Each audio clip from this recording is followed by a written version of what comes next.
Bom dia, gostaríamos aqui de dar um bom dia a todos que estão nos acompanhando agora nesse momento, e é justamente isso, a demanda é muito grande do nosso gabinete, que as pessoas precisam e muito de acesso, principalmente às escolas. E a gente tem a Rua São Jorge, que é no bairro Arcobaleno, que é uma das únicas ruas do bairro que ainda não está pavimentada. Durante as sessões aí do ano passado inteiro, a gente soube que deputados federais mandaram recursos para pavimentar essa via, e até agora a gente não viu a efetividade da pavimentação. Então a gente vem cobrando porque somos cobrados na comunidade.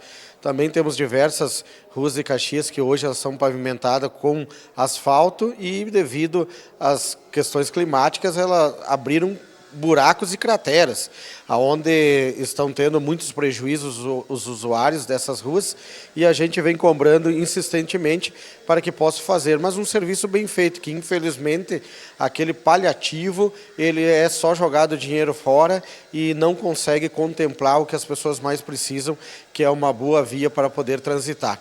Então são problemas locais, pontuais, o lixo de Vila Cristina também, a gente tem que pedir que a coleta vá mais seguidamente lá, porque está tendo muito acúmulo e a gente sabe que se não recolher, vai para dentro dos rios e riachos e acaba nós tendo outros problemas muito maiores. Obrigado. Obrigada, vereador. Ótimo dia. Obrigado e um bom dia a todos.